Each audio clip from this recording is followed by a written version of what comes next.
Hello and thank you for watching. This is for those who can and who want to do more. You have options in the description below. Pick the one that fits you best. May I always suggest a membership program because it is the easiest and most affordable way to support the channel. But understand that by you watching from start to finish, interacting with the video, liking, subscribing, commenting, sharing your point of view helps my algorithm a ton. So don't minimize the essence of a viewership. So thank you a ton. Can I ask you a question? Am I the only one who is experiencing a Sarah Boone letter writing withdrawal? Come on, as much as this girl was super annoying, her letters were very entertaining. No, she did not write a letter to Judge Wooten, but she wrote a letter to someone else. So let's dissect that and make her more infamous. Look, this is just a commentary. If you are new here, I am Alistair Hanzekio, and this is just my point of view.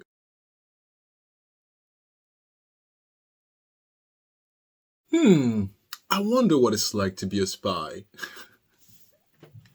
Listen, let me just scroll through this letter so you can understand a little bit what I'm about to read you, okay? First of all, look at this. Look at this. editing. Look at this mess. And not only that, look at this. See all these dates? Editing. That's Sarah Boone arithmetic. So we're gonna have to deal with some, because she keeps tracks of everything. Yeah. All right, so I skimmed through it a little bit. I haven't read it fully, so I'm going to discover it at the same time as you. But the first thing I can already notice is she's writing in bold.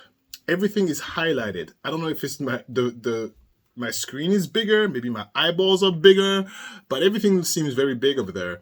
So she is screaming, or at least frustrated, and she's very determined and angry with her pen. All right. So let's go. Motion to read letter from respondent and schedule case management hearing. I can't believe she wrote that. Motion to read letter. Look at it already. We already start with attitude. I love it. Judge Michael Dean. All right, Michael. Are you ready, Michael? Page 1. In all my attempts, 16, of course, to protect myself and help from the still ongoing hate, lies, slander, degradation, cruelty, and active abuse from former husband. She put husband in quote. Brian C. Boone. Oh, okay, Brian. Nothing has been improved, made better, collected, relieved in any way for myself, the respondent, from former husband, the court or judge. I have tried everything. Who is she referring to for respondent?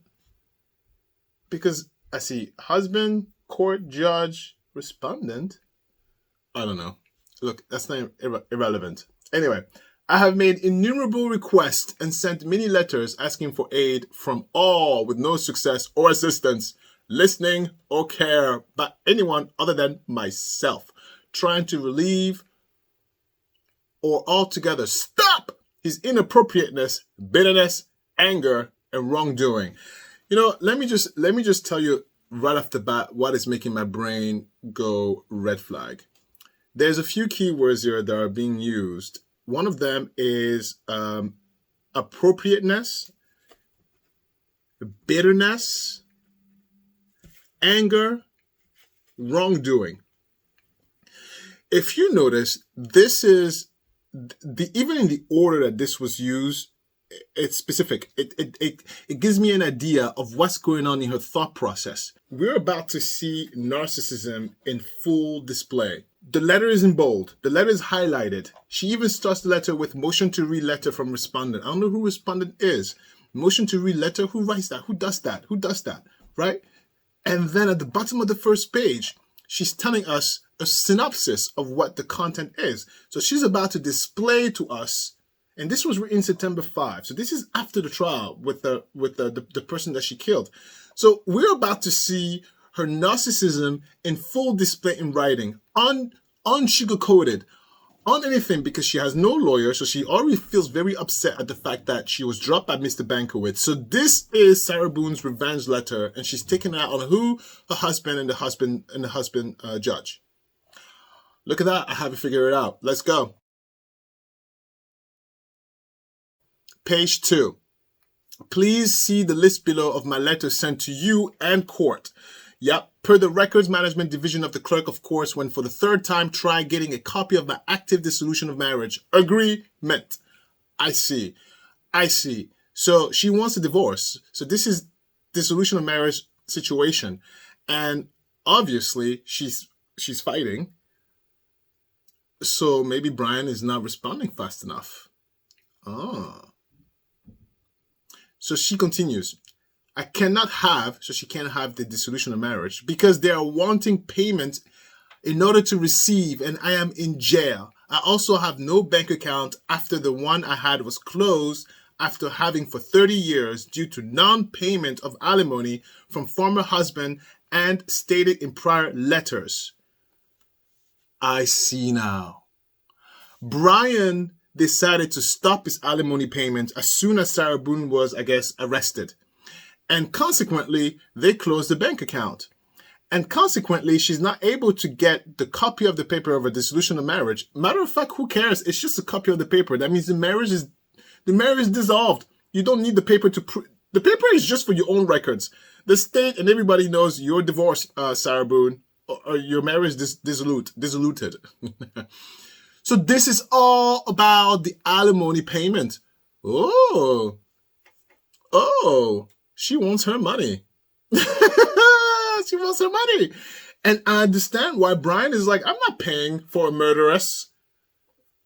Yeah, look, the issue in question is not that if she killed him. No, the question is not that if she killed someone. She killed someone. The issue is, was it intentional or not? You know, it's like manslaughter or involuntary manslaughter. Pick one. You still go to jail forever. Anyway. I see now. Oh, coffee's gross. Sorry. Christopher! Anyway. Sorry. Let's stay focused. So now she's going to give us the list of the dates where she wrote the letters in relation to her bank account being closed, not having the funds to get the copy of the dissolution of a marriage. In 2021, she wrote 2 letters, no response. 2022, 1, 2, 3, 4, 5, 6 letters, no response. 2023, 1, 2, 3, 4, 5, 6, 7, 8, 8 letters. So 16 letters. Did she tell us that upstairs? Yeah, she did tell us that. Okay. So she wrote 16 times to the court about the situation with her husband not paying his alimony. And, you know, she's pissed because the court is like, whatever. Okay. And she continues. It is appalling how uninterested, uncaring, and nonchalant you and the justice system are about my side in any of this and will not listen without the right paperwork and attorney, knowing I am actively being taken advantage of and wrongfully mistreated by former husband Brian C. Boone. So here is what I would assume that this particular Judge Michael Dean, is the judge for the divorce. He's not the alimony judge. Clearly, if they're not responding, it's because you're doing it wrong. I mean, I don't know what to tell you, Sarah Boone, and anybody else who believes that the justice system is at your beck and call. There's a procedure, there's processes, there's a protocol to filing stuff. That's why you get a lawyer. Guys, this is just the beginning. Are you ready? Because we already know so much in the first 2 pages. That means the rest of the pages, she's going to go in. Let's go. Let's look at this narcissism. You have continuously enabled him and giving him a self-appointed right and understanding to keep doing, saying, and taking everything wrongfully and illegally from me, including and especially the love and respect for my son. It is not okay. Okay. Her spelling gets a little sloppy. Her frustration is definitely increased. We're talking about her son here. And let's see her play the victim. Because what do narcissists do? It's like, it's not my fault. It's not my fault. It's not me. It's you. It's not me. All right. Quote, you're a killer. That's why I'm not doing anything. Oh, damn, Brian. Former husband said in front of my son on phone. Oh. Quote, you're not important to anyone. Oh, damn, Brian. End quote. Former husband said numerous dates, so numerous times. Quote, you are not priority. End quote. Former husband said.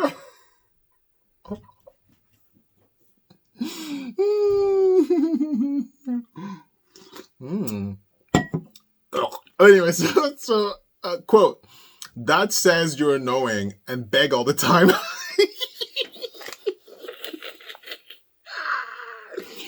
End quote. Oh, the life lessons I can get from this. This is great. Son told me after asking him to ask former husband to ask daddy if he finally ordered a book and a hot meal after being made to call daily to check for 13 weeks. Listen.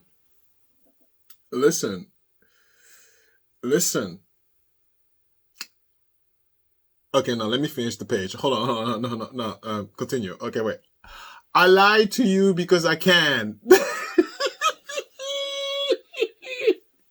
That's her son telling her that. Dad does all the time. I can't. You make no difference in our lives, former husband.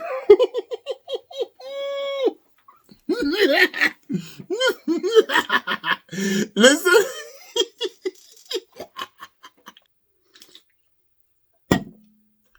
It's so much work to raise a kid. And I tell you guys all the time, children don't save marriages. Children will break you up. If you're not solid in your relationship, if you bring a kid into this picture, you're going to divorce. And if you don't divorce, you're going to hate each other. As the father, I can tell you this. My first priority is my kid. Sarah, you make no difference in our lives. That's correct. You make no difference. If anything, the only difference you've made is you've made my job a lot harder, because now I have to deal with a son who may potentially have mental problems because his mother is a murderer. Thanks, Sarah Boone. What about this makes me want to cooperate with you at all? And what about this makes me want to bring my kid around you? I mean, No, I think Brian Boone, you're doing the right thing. Take your son and run as far away from her as possible. Okay?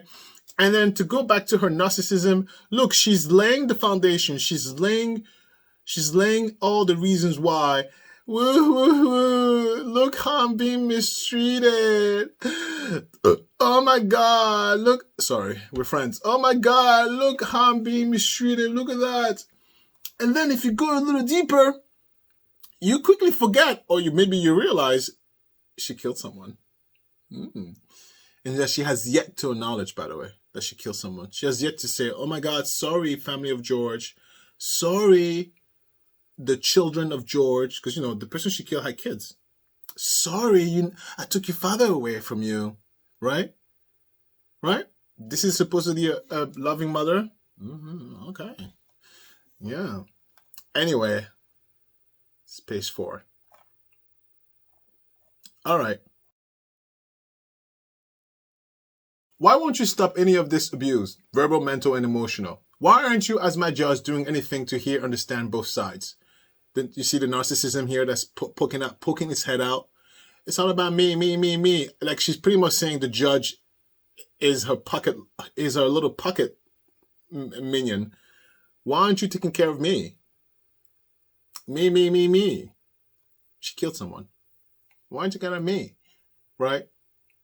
In this entire letter, she doesn't even address what could potentially be the mental health of her son, knowing that his mother is involved in a horrendous crime. Maybe you don't care about your ex-husband, but your kid. My God. What else needs to be done to me by my former husband in order for you to help me? What else can I do I have not done already for any relief on my side? So I'm going to dissect this sentence a little bit, right? Because Sarah Boone is not the type of person to hide anything, right? So she's asking, what else do I have to do that I have not done already for any relief on my side? What relief is she talking about, right? If you scroll up, because she gave us the details what she's complaining about in the first 2 pages. She's complaining about non-payment of alimony. She complained about that first before she started complaining about what the kids are talking about. Do you understand this? She complained about her not getting her money before she complained about her son not wanting to talk to her. I'm telling you, the order of things says everything. It says everything. All right? Let's go back. Stop enabling judicially. You must know this is wrong. And how am I being treated? I hate idiots. Because look, judicially, you're speaking to a judge. You think these people don't know the law? You really think you know more than them?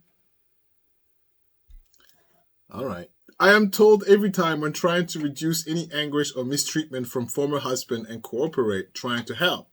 Quote, the judge doesn't care what you write. Damn it. That's so true. Damn it.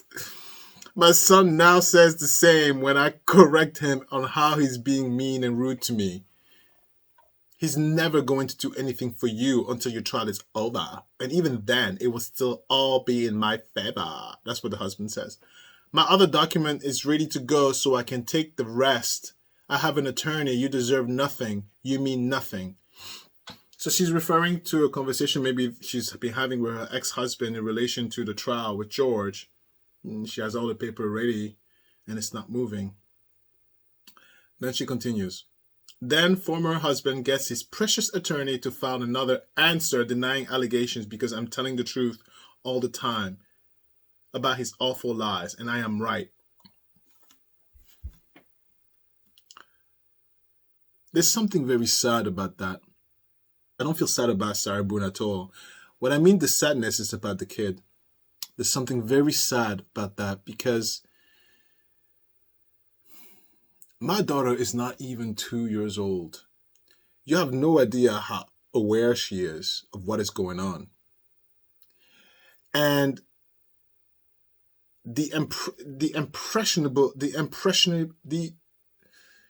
she's so impressionable at that young age that I am constantly finding myself checking myself. I don't want to yell too loud. I don't want to be, I'm being myself, but I have to be extra vigilant of how I convey things. I have to be positive. I need to show I can get also anxiety. I need to show her anger, anxious, happiness, sadness. I need to show her the emotions, but to a variable degree, right? And she's just absorbing everything. And to think that, I sit here and every action, everything I say, even my demeanors, I have to think like, because Olympia stares and she watches, I have to be like, okay, how am I portraying this? Because it's important to think that a parent would just go and commit murder and expect the world to literally be like, oh, it's okay. It's okay. Oh, because you're a mom. Oh, she's a mom. Everybody give her a break. She's a mom. What? Give me a break. I want a tax break. What? Get out of here. Get out of here. Give me a break because she's a mother. Have several seats. Matter of fact, get out. Because it's a very inappropriate way of thinking. It's actually insulting to parents who do their job. I'm insulted. I'm completely insulted. Please, I haven't slept in 3 weeks. While she's sitting there eating nice lunch, sleeping on a nice, comfortable bed. Oh my God, look at my hand. Hey. No.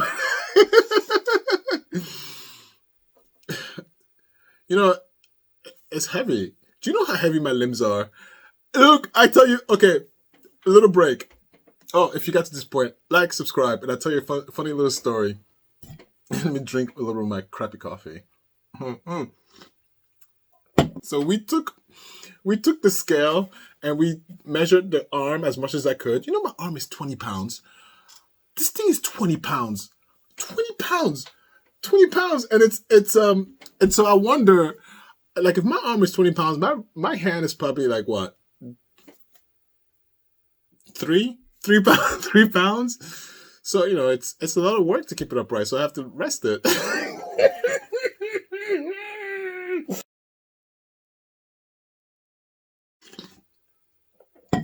Oh, it's hot. Anyway, where are we? All right. Let's continue. Judge Dean, so I have to continue taking former husband's abuse, neglect, unlawful actions, cruel comments, and hate until my trial, if and when it happens. That's the trial with George. However long that will be now, considering my attorney has withdrawn. Hi, Mr. Benkowitz. Hi. For my case, and no date of trial is known or will be for undetermined amount of time. They're all taking a break. They're like, oh God, can we just take a break from Sarah Boone? Let's take a break. How much more hate? She said hate. and disrespect will former husband encourage my son to keep lying and overall being mean to me, his mother. Former husband is teaching and reflecting a terrible example of how women can and should be treated. Nonetheless, the mother of his child. This is egregious and wrong. Look, I like to consider myself as an intellectual. And I know how to write letters. I know how to write letters to convey a message. Because she wants you to believe that that's the most important thing, her son, and how her son will treat women. She's playing on your heartstrings. But listen, you bring this letter in front of anybody with a little bit of intellect. This is page 5. This is on the 5th page. 5 out of 7 page. Small paragraph. This is the least important thing to her, is her son. Because if it was the most important, it would have been straight up at the top. The most important thing to her is, where is my alimony? And why am I still in jail? It's not her son. And the ex-husband is just a nuisance because he is telling the truth to her son and is preventing her from spinning a story and creating a narcissistic image to her son. The only person who has the ability to still trust her blindly. And unfortunately, a lot of narcissistic people abuse their kids because having a kid or having children is the only entity or the only time where you don't have to work for trust. It's free. And trust is the most difficult thing to get.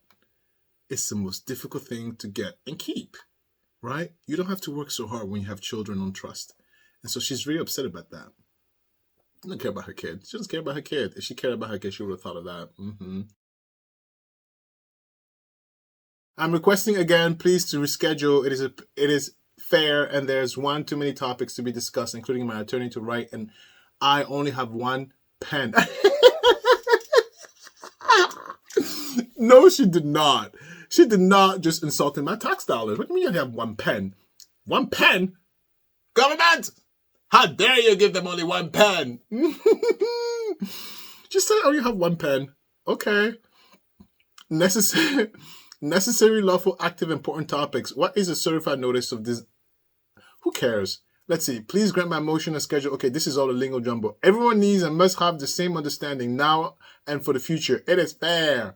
What else can I do? What's left except for begging? Which former husband says I do all the time.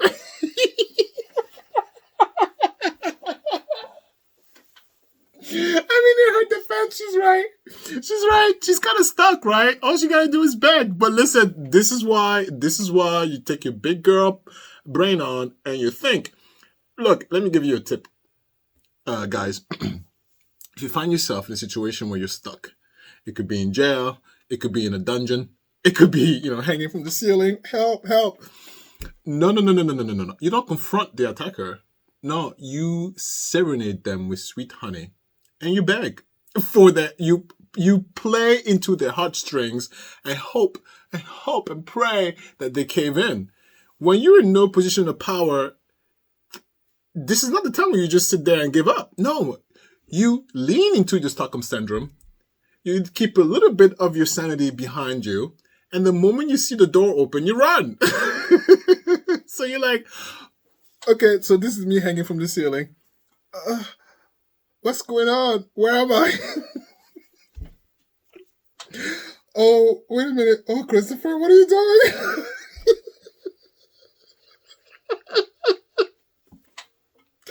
Oh, okay, so you're mad at me? All right, I think you're right. You're completely right. Oh, what was I thinking? Yes, what do you need to do? Yes, okay, I'll do dishes. Yes, absolutely. Yes. Oh, you're so great. You're so beautiful. You're so awesome. You're amazing. And then as soon as and then you go, oh, my wrist, it hurts a little bit. Can I just get one finger out? As soon as you get the hand out, you just punch it in the face. Grab the key. Run! I mean, I don't know what to tell you. And right? When you're in a position of not having any power, this is not a time when you do cartwheels and you tell them how strong I am. No, just make yourself very small and you beg until they're disarmed. Only stupid people try to act tough when they have no position of power. No, no. If you corner me, I say, oops, sorry. But you better make sure I come home. Because when I come home, honey, I'm coming for you. No, but in the moment, oh, sorry about that. Yes, you're right. Oh, okay, no problem. As soon as I get home, I'll take care of you. What? But you know what? Because it's ego. It's the ego is preventing her from leaning into being respectful and nice. Look, pride and ego, it kills. Narcissists can't help it. But here's a tip for you. If you find yourself hanging from the ceiling in the basement, yes, of course, you're so pretty, you're so beautiful, you're smart, you're amazing. Please. You know, if Sarah was not sick in the head, allegedly, she would have been a great writer. Do you see the potential? Like, if you look back, that's a squandered potential. Anyway, let me tell you about this final thought. When you're in front of someone, you don't know what they've been through. You don't know what their day is like. You can't just be like, me. And you certainly cannot talk as if it's me. You can't act as if you're better than someone. Even if you feel like it, you can't. Sometimes I sit here and I call people idiots. In real life, I keep it to myself. I keep it in my head and I smile and I go, yeah, of course. You just entertain the situation. But you never go out of your way to make somebody feel like crap because you're trying to prove a point to yourself that you're smart. As if, who cares? Who cares? Who cares? You go further in life when you are nice. Yeah. And so what we're seeing here is a perfect example of someone who is not able to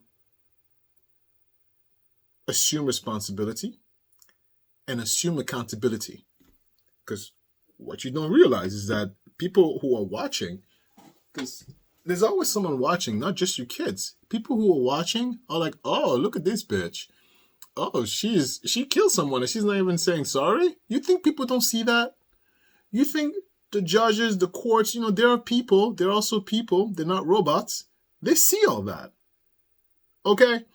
And then you're going to be like, help me. No, we've seen you and watched you being a dick to everyone. What makes you think I'm going to get out of my way to help you? So that's the final thought. Let's go to my last talk. It's going to be a short one, though. Look at the time. I have people. Oh, wait. If you to this point, thank you so much. Like, subscribe. Let me tell you something. Today's Wednesday. It's 1 p.m. I was supposed to go to the gym today, but I canceled the gym because it's just not going to work today. I had to cancel work today because I needed sleep. So dropped the baby at daycare, came back home and slept. I woke up, it's 1 p.m. I woke up at like 12, made some coffee, and I was trying to work and I was like, no, I can't. I don't have any brain cells. I do my best. Everything I do my best. And if it doesn't work out, it doesn't work out. If I struggle, because you know what? It's always stressful to do your best. And then you add more stress on top of it when you're like, oh, crap. The best you could do when something doesn't work out is to look back at what went wrong, analyze it, move on from it, and try to do better. But expect more, expect fuck-ups. And then you just do, it's a never ending, it's a yo-yo. Life is a yo-yo, right? So I am the kind of scorched earth kind of person. It's like, if it doesn't work, it doesn't work. But I'll be honest also, I've worked very hard to be able to I've worked so hard to be able to be in that position. I was speaking to a family member of mine. Mm-hmm. Hi, how you doing? And I was telling her that,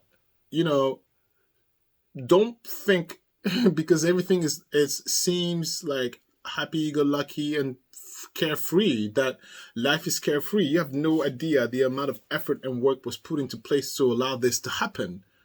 Okay? I used to work 12 hours a day, 7 days a week, for 2 years. Want me to repeat that? I repeat that. 12 hours a day, 7 days a week, for 2 years. Okay? Okay.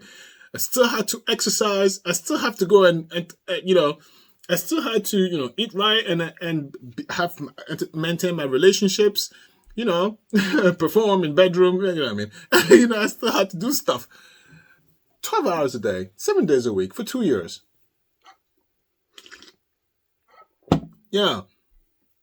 And still like have the intellect, not just like come home exhausted. I still had to come home and be intellectual and think and plan. What?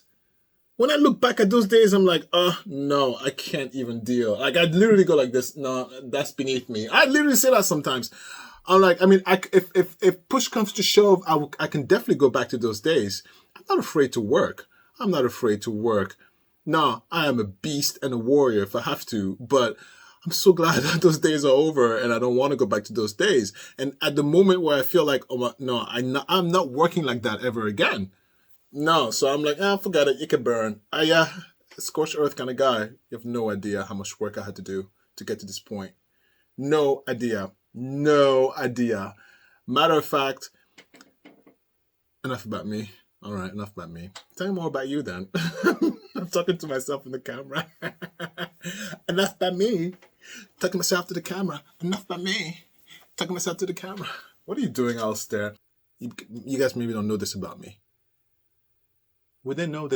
You probably wouldn't know about that because what you see is when I'm relaxed. I don't act like a fool in front of in most part of my day. So no, you wouldn't know about that. But the majority of my day, let me tell you what it consists of.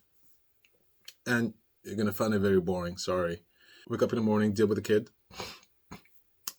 Spend time with the husband in the morning. We do have family time in the morning. She screams. Okay, drop her off from daycare, come back. It's work. It's business. It's business.